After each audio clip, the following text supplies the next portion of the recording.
The nightmare often arrives on a quiet afternoon, disguised as official business. In the suburbs of Columbus, Ohio, rain is drumming relentlessly against the window pane of a modest apartment. Inside, 28-year-old Michael sits at his kitchen table, surrounded by stacks of textbooks, police academy entrance exam prep, criminal law basics, and physical fitness guides cover every inch of the surface. Michael is a young man with a clean record and a singular dream: to wear the badge and serve his community. He has spent years keeping his nose clean, avoiding trouble, and building a reputation of integrity. It is 2:15 p.m. when his smartphone buzzes on the table. The screen lights up, cutting through the gray gloom of the room. Michael glances at it casually, expecting a call from his mother or a friend. But the caller ID stops him cold. It reads, Washington, D.C., Depth of Legal Affairs with the area code 200. For an average citizen, this might look like spam. But for someone aspiring to be in law enforcement, a call from the Capitol triggers an immediate, visceral respect and a flicker of fear. He swipes the green button. "This is Michael," he answers, his voice steady but cautious. The voice on the other end does not sound like a telemarketer. It is deep, weary, and authoritative, the voice of a man who has spent decades in federal courtrooms. "Good afternoon. This is Senior Case Manager Robert Smith calling from the Federal Mediation and Conciliation Service in D.C.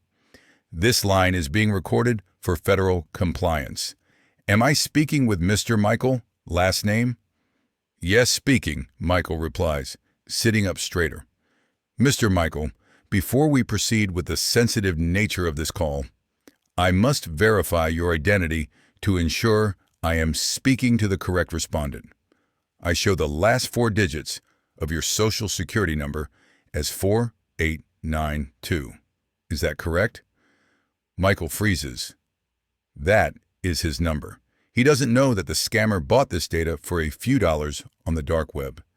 He interprets this knowledge as proof of legitimacy. "Yes, that is correct," Michael says, his throat suddenly dry. "Thank you," Agent Smith says, the sound of typing clicking in the background. "I am calling to formally notify you that a sealed indictment from the Federal District Court has been forwarded to our Bureau. Case number 2024-B908. It concerns immediate punitive action regarding violations of the Internet Gambling Prohibition Act and the Patriot Act. Currently, there is a pre-warrant status on your file. Are you in a private location to discuss this?" The trap is set. Now the scammer must destroy Michael's logic using fear. He connects a minor mistake from Michael's past to a catastrophic federal crime. "A warrant?" Michael stands up, pacing the small kitchen. "I don't understand. I haven't done anything. I've never even had a speeding ticket." Agent Smith's voice drops an octave, becoming sterner. "Sir, ignorance of the law is not a defense. According to the audit by the FinCEN, Financial Crimes Enforcement Network, your IP address and digital identity were used to register and transact with an offshore betting platform based in Curacao. Did you or did you not download a sports betting application approximately 8 months ago?" Michael's mind races back. He remembers a night out with friends, a recommended app, a $50 deposit just for fun. He lost the money and deleted the app the next day. Yes, I did," Michael stammers, "but it was just an app. I played once and deleted it. It was $50. "That is where you are mistaken," Smith interrupts sharply. "That application was a front. The platform has been identified by the Department of Homeland Security as a money laundering hub for international terror organizations. By transferring funds to them, You are technically liable for aiding and abetting terrorist financing under the Patriot Act. The words hang in the air like smoke. Terrorist financing. Smith continues, delivering the final blow. The federal prosecutor is seeking the maximum penalty, a $98,000 federal fine, and a mandatory custodial sentence of 3 to 7 years in federal prison. Furthermore, since this is classified as a felony involving moral turpitude, you will be permanently barred from all government employment. You will never be a police officer. You will never hold a security clearance. Your assets will be frozen by the IRS within 24 hours. Michael collapses into a chair. His dream is dead. He imagines the handcuffs, the shame, his parents' faces.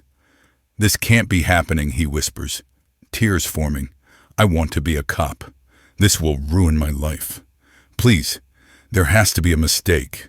Is there any way to fix this?" This is the pivot point. The scammer has broken the victim. Now he offers a way out. He positions himself not as the executioner, but as the savior. "Listen, Michael," Smith says, his tone softening slightly. "I am looking at your background check right now. I see you have no prior convictions. I see you are a candidate for the academy.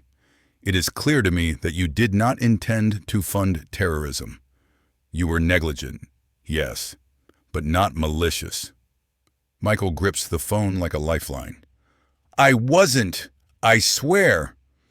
"That is why your file was sent to my desk at the Mediation Bureau instead of going directly to the district attorney," Smith explains.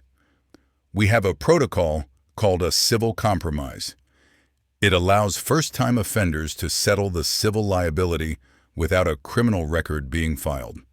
We can close this case today, seal the records, and protect your future career." Michael lets out a breath he didn't know he was holding.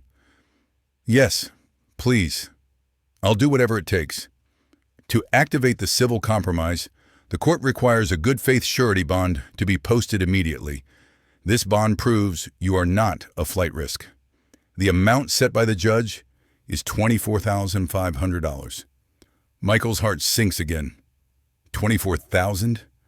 I don't have that kind of money sitting around. "This is not a payment, Michael. It is a bond," Smith lies smoothly.